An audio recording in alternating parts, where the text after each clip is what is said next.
बोलो सत्य सनातन धर्म की जय। मधुराम बापानी जय। गोविंदराम बापानी जय। धनाराम बापानी जय। અલખ નો વાસે કોઈ જો અલખ ને વાસે ઈ છે ખરો જતી ભાઈ લેખા વિગીન ના હોય વાસી દે કોઈ જે નિહાળી ભલે ગયો પણ આ શબ્દ લાગી જાય ત્રિકાળ જ્ઞાન થઈ જાય એ અલખ ને ઈ વાસી ભાઈ કે આને અલખ કહેવાય એમ એને જ ખબર પડે ને આ ભક્તિ છે એ ડાયો હોય પછી દોઢ ડાયો હોય ડાયા દોઢ ડાયા નો આમાં કામ નથી ભક્તિમાં ડાયો નો હાલે દોઢ ડાયો નો હાલે ડાપણ વાળો માણા આમાં નો હાલે આ મન ને બુદ્ધિ બે ને વિરામ લઈ દે એથી પર છે ભક્તિ છે મન બુદ્ધિ કઈ નો આવે એ સાંકડો મન ને બુદ્ધિ એ જ્યાં સુધી સાંકડે નો ચડે કે ત્યાં સુધી મેળ પડે એમ નથી ભાઈ કારણ કે સ્વાથી અવસ્થા એ નામ છે ભાઈ પહેલી દ્રષ્ટિ એ કામ છે દ્રષ્ટિ થાય એટલે કામ એમ દ્રષ્ટિ થાય એટલે કામ ને ઉત્પન્ન કરે ભાઈ કામ આખા દેવ નો દેવ કામ છે ખૂટે નહીં ભાઈ ગમે એટલા આખું વિશ્વમાં માણસો છે કામે લાગી જાય કામ નો ખૂટે દ્રષ્ટિ કામ ને ઉત્પન્ન કરે કામ છે એ શું કરે ભાઈ કામનું દય હું એ કે રૂપ ભાઈ આંખ છે એ રૂપ ને નિહાળે ને એનું કામ રૂપ એ રૂપ નો વિષય કરે તો રૂપ છે એની માથે કલમ આગે બુદ્ધિ થાય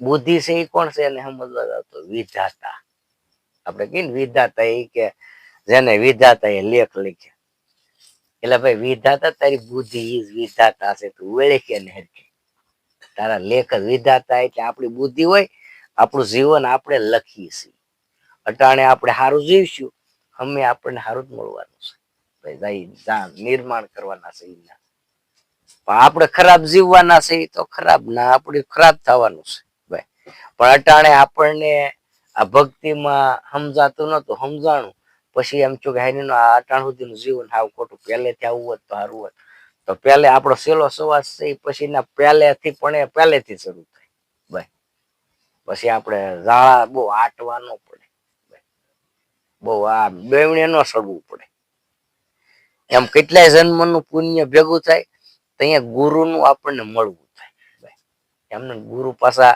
કોઈ એમ કે ગુરુ મળી જાય કદાચ માથું દેતા ગુરુ મળે ને તો હેલા માનજે ભાઈ આપણા કર્મના થપ્પા થઈ ગયેલા હોય ભાઈ એને કદાચ દબ્બી દેતા હોય તો ગુરુ કોણ કર્મના થપ્પા ભલે થઈ ગયા હોય પણ ખાલી એની એક આમ દ્રષ્ટિ પડી જાય ને ત્યાં બધા થપ્પા કાક થઈ જાય ગુરુનું કર્તવ્ય એ છે પણ એ ગુરુ દ્રષ્ટિહીન કર્મહીન ભાઈ શક્તિહીન પછી અહમહીન ને પામેલો ગુરુ હોય અહમ આપણને અહમ બળ આવે ક્યાંથી એ રે ક્યાં ભાઈ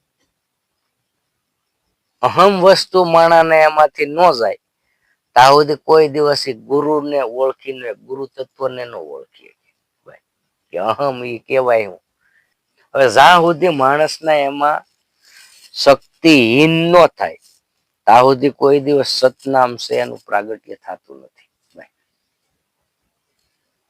પાંચ તત્વ છે પાંચ તત્વને પર ભાઈ બસ વિશે જો કોઈ હારી દે તો એ કબીર છે ભાઈ પણ હવે ઈ એને હારવા માટે ભક્તિનું રમણ કરવું પડે સેવન કરવું પડે સેવન ન કરે તો એ કઈ માણસ કઈ કરી ન કે ને જેને કર્યું એના પુરાવા છે ને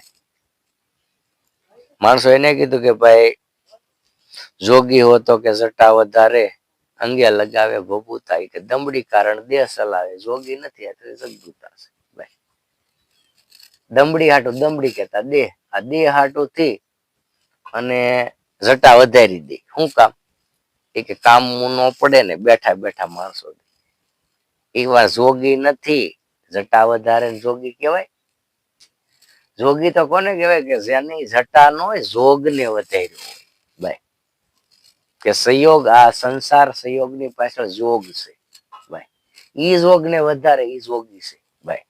પછી જટા વધારે ઈ કાઈ ન થાય ભાઈ. સુરતા તમારી ઘણી હોય ભાઈ, પણ સુરતા છે જટા માથેલી તે પગ સુધી વધારી દેવે, સુરતા કોઈ વધારી ન ભાઈ. સુરતા વધારે તો કામનું છે. ભગવા લુગડા પહેરે, ભગવા લુગડા પહેર નાખે, કેવાય હું બાવો ઈ પહેરવા હેલા, પણ કઈ આ વ્યારાગ લીન વ્યારાગ ને કેળવો એ બહુ અઘરી વાત છે. કાયમિક વ્યારાગમાં રહેવું એ બહુ અઘરી વાત છે ભાઈ. એમાં રમણ કરવું ને એ બહુ અઘરી. વ્યારાગ એટલે વ્યારાગ ને હિંગડા પૂછડા કે એનો કોઈ રૂપ રંગ નથી આવતું. પંચ વિષયની હારે તમારું રમણ હાલે એનું નામ જ વ્યારાગ ભાઈ. કાયમી એની હારે તમારું રમણ હાલતું એનું છતાંય તમે કામ સમાજ ને તમારા ઘરમાં રહેતા હોય, સમાજ હારે કામ કરતા હો, સમાજ હારે રહેતા હો, અને છતાંય ઈશ્વર પહેલી તારને હટવા ન દેતા હો, એથી કોઈ મહાન જોગી બીજો હોય જ નહીં. એથી મહાન જોગી બીજો કોઈ છે જ નહીં. કારણ કે તમામ એના શરણોમાં જ હોય બધું. એની સત્તા મુજબ જાય, સત્તા મુજબ આવી શકે. આવું ભક્તિ આવું છે કે ભક્તિ નું હાવ એવું નથી કે પણ કમાઈ કરેલી હોવી જોઈએ તો કામનું ભાઈ, નકર કઈ કામ. આ જોગ એટલે હું હવે ઈ ખબર અમુક કે જોગ એટલે હું તો એ ખબર જ નથી એ શું કામ તા ભક્તિ કરી હોય. આ ચાર વેદ એટલે એ શું કેવાય? તો એ ચાર વેદ એ પાછા કે નઈ કે ચાર વેદ એ શું કેવાય? તો ભક્તિ કામની હું તો એલા આ જે સહી કઈ એમાં ધ્યાન ગયો તમે ભાઈ, પછી નકર શું કામનું? પછી હવે જે પ્રગટ આ નખ થી શિખર સુધી જગાડી દીધેલું છે, પૂછવાના જવાબ મળી જાય એવું છે પછી તો પછી શું કામનું? કારણ કે ચાર વેદ શું કેવાય, જોગી શું કેવાય? એ કે ચા યુગમાં થઈ જાય છે કે રામ ને, ચા યુગમાં થઈ જાય છે કૃષ્ણ ભાઈ. જોગી શું કેવાય? કારણ કે સંજોગ ભાઈ, ભગવાન બળવાન નથી. આપણે કઈક ભગવાન બળવાન નહીં, ખોટી વાત. કાળ બનવા બળવાન કે નહીં, ખોટી વાત. એ બળવાન નથી ભાઈ. સદગુરુ છે ભગવાન બનાવવાનું કારખાનું છે ભાઈ. માણસ માંથી દેવ બનાય, દેવ માંથી ભગવાન બનાય ભાઈ, અને ભગવાન માંથી માણસ સદગુરુ બની શકે ભાઈ. પછી જે નાથી જે કોટી સંત બનાય, ફકીર બનાય ભાઈ. એ કે હદ સલે ઓલિયા, દો હદ સલે પીર ભાઈ. હદ ને દો હદ છોડી સલે તાકા નામ છે ફકીર ભાઈ. હદ ને દો હદ બે છોડી દે ભાઈ. એ કે તાકા નામ છે ફકીર. હવે ફકીરી જો લાગી ગઈ હોય તો ની વાત છે, નકર કઈ સમજાય નહીં. નકર ભગત થવું એ કઠણ, ભગત ને થવાતું ભાઈ. ભગત કેવો કોને? ભગત હેનો ભગત કેવો કોને? ભગત કે ભગત ની શું સાપ હોય ભાઈ? ભક્ત રાજ ભાઈ, કે જેને ભક્તિ કેરો મોડ હોય એ ભક્ત રાજ કહેવાય. એ આ ત્રણે ગુણ ને પાય લાગે ભાઈ. ત્રણે બ્રહ્મા વિષ્ણુ મહેશ ભાઈ. એ કે સંસારમાં રહે સરસો, હરીથી હોય પ્રીત, ત્રણ લોક ઉનકી આશા કરે, આખિર ઉનકી જીત ભાઈ. એ કે કબ આવે હરી કો દાસ ભાઈ. પણ આ કમાઈ કરેલી હોય તો કામનું, નકર કઈ કામનું નહીં ભાઈ. પછી આમાં ઘણા જીવ ખાવા હાટું જીવતા હોય, અમુક જીવવા હાટું ખાતા હોય, અમુક દેહ રાખતા ધર્મ હોય, અમુક ધર્મ રાખતા દેહ હોય ભાઈ. માણસની જીવન જીવન ગાથા આખી નોખી હોય, તમામની તમારે જોઈ લો બધા નોખી હોય ભાઈ. કારણ કે માણસ છે કે એનો સ્વભાવ ફરિયાદ કરે, પણ જેનું લક્ષ્ય એક જ હોય, લક્ષ્ય જેનું ફરે નહીં ભાઈ.